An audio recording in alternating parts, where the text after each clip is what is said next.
Okay guys, welcome back to the channel. Back to the channel. I got a 2014 Toyota Camry. Customer saying that she's driving, and when she's braking, she has a lot of vibration at the steering wheel, and she says she has it at the engine. And she said it only happens under 40 miles per hour. The whole engine shake. She says that it feels like it wants to shut off. So we're gonna go on a little test drive and try to verify the customer's concern, and we're gonna try to fix it. Let's go. All right, here we go. We're driving. Can you see how fast I'm going? Yeah, just under 40. So I'm gonna hit the brakes right now and see what happens. Okay. All right. Well, I felt something. I can feel something as I'm giving it gas too. It kind of feels like. Put this window up. It kind of feels like it's kind of rumbling a little bit, kind of like a. So let's see. Let me go over 40, see what happens.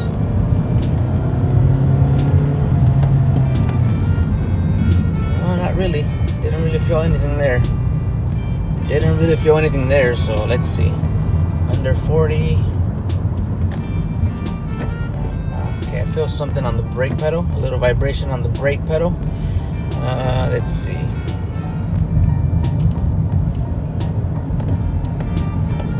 Yep, I feel something. I feel some kind of shaking. It does feel like it's brake related. Feels like rotors are warped. She didn't say that she had any work done or anything like that. So I'm gonna go back, rack it up, take the wheels off. And you know what's funny? I feel vibration when I'm giving it gas.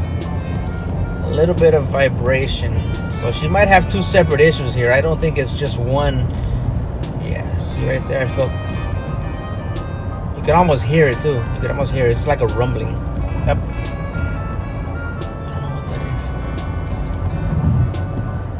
Yeah, let me go back around. I'm going back. Let's see. Alright guys, we're back in the shop. For those of you that are curious, this one has 94,644 miles on the odometer. The maintenance light is on and no check engine light is on. But remember, I did tell you guys that I felt vibration under acceleration and while braking. So what I'm gonna do right now is pop the hood open and just do a visual under the hood and then check the brakes.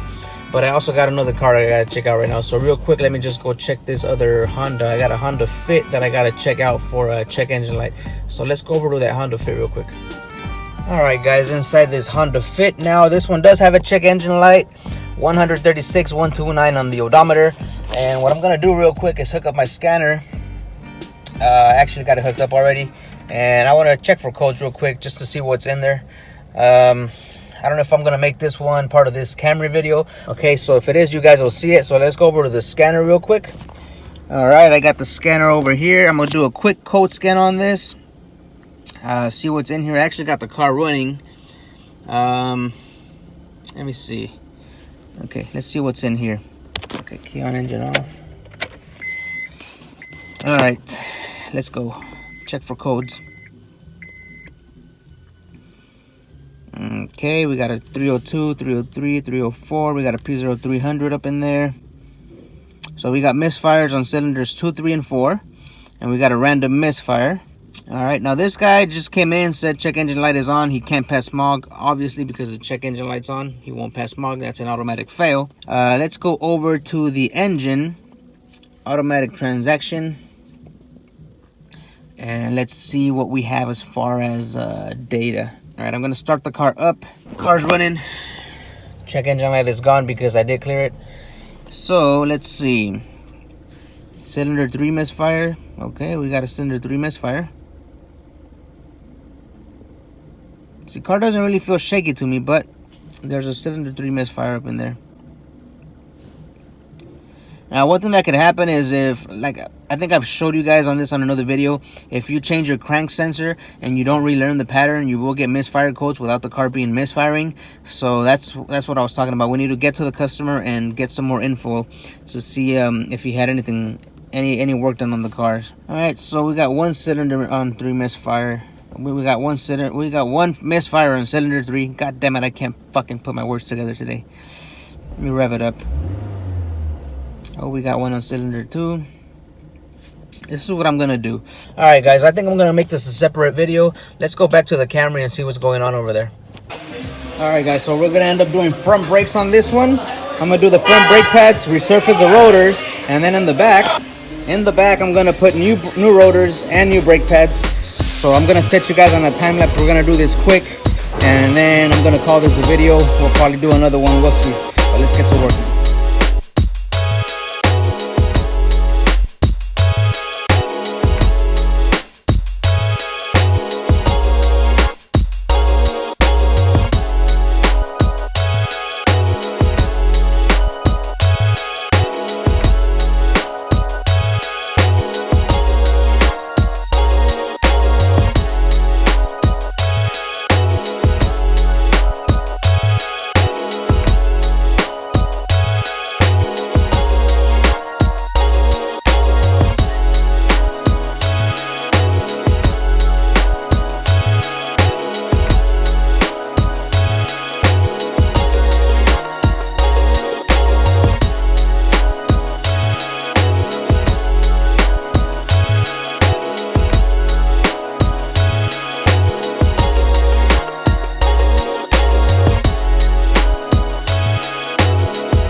So right now I'm just gonna go on a quick test drive and just make sure that the vibration's not there anymore when braking. As far as the vibration when you're hitting the gas, that might be something else. Let me see.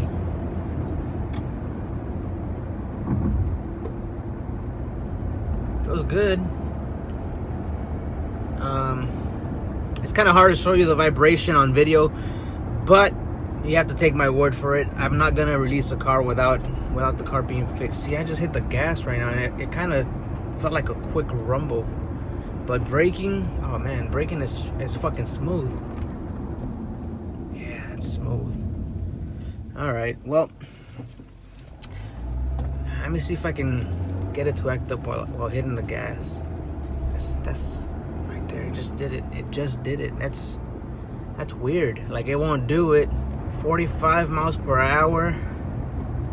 It'll start vibrating when giving it gas. I think I'm gonna say it's transmission related. Maybe when it's shifting gears. But on this Toyota Camry, you can't check the fluid. There's no dipstick. I mean, there is a procedure, but I gotta talk to the customer, see if they had the tranny serviced recently, you know, because it feels to me like it's when it's trying to upshift. I feel like a small vibration. I think that's what's going on with this car. But braking vibration, braking pulsation, it is gone. It's gone. I'm happy with the way that turned out. I did front and rear brakes. You guys saw I resurfaced the front, and in the back I put brand new pads and rotors. So yeah, see, it just did it. Wow, that's weird. Gotta talk to the customer. I mean, I did tell the people in the front that this car did have two separate issues. It's not just one. I mean, just doing the brakes was not gonna take care of the other one, you know. So, but as far as the car turning off, we're good. It's not turning off. It's nothing's going on right there. As far as the car turning off, it's not. It idles fine. It doesn't idle weird or anything like that. So I'm gonna let this one go. I recommend her to go to the dealership or go to some kind of transmission shop where they can check it, where they'll specialize in, you know, whatever the fuck they do. But yeah, this was a quick one. As far as the Honda Fit, I recommend the spark plugs to start off, just because the customer has not been here before.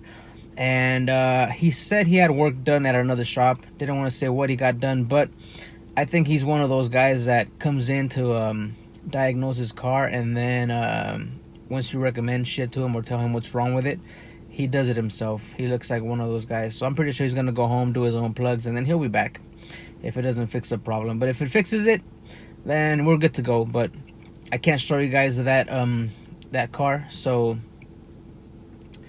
yeah, I recommend the spark plugs based on the mileage, because I don't know if he had them done or not, and we start there. So I'm gonna end it right here. I'm gonna call this the end of the video. And if you guys like this video, don't forget to drop the like, hit the like button, share it if you know somebody that needs brakes, has some kind of vibrational pulsation or something, and maybe this will help you guys out. But hopefully it was entertaining. And then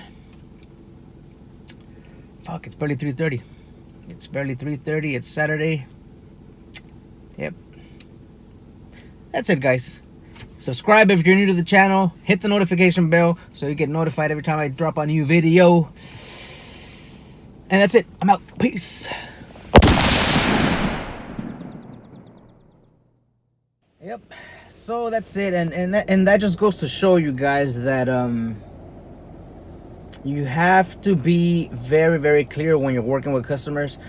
You gotta get, let's say I would have told the customer, yeah, lady, your brakes are gonna fix the vibration. That's it, no problems.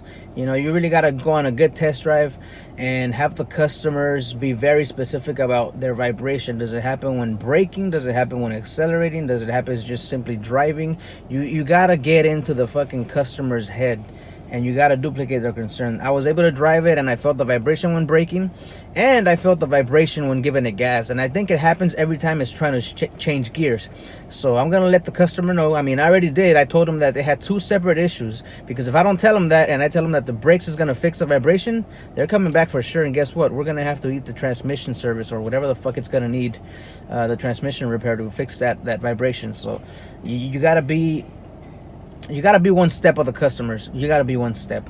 You gotta be one step ahead of the customers. And it's the same thing for noises. When a customer comes in and they complain about a noise, and it has more than one noise, or you hear a noise, you gotta make sure, go on a test drive with the customer and tell the customer, is this the noise that you're complaining about? And tell them, okay, I'm gonna check it out. This is what it's gonna need. Because if you recommend something else because you hear a different noise and that doesn't fix your issue, they're coming back for sure. So that's one tip I can give you guys. You gotta be 100% positive that what you're gonna recommend is what's gonna fix the problem, and that's what they're complaining about. Because there is cars that come in with multiple noises and the customer is only complaining about one, and you might recommend something that's not gonna fix it. So yeah, that's it. I'm gonna cut it right here, or else I'm gonna keep talking forever. So I got other work to do. I'm not gonna show you the Honda Fit. I already told you guys that. But next time I'll see you guys will be, what's today? Saturday. It's 3:30, probably Monday. I don't know. Yeah, I'm out. I'll see you guys on the next one. Comment, like, subscribe, and share. And peace out, guys.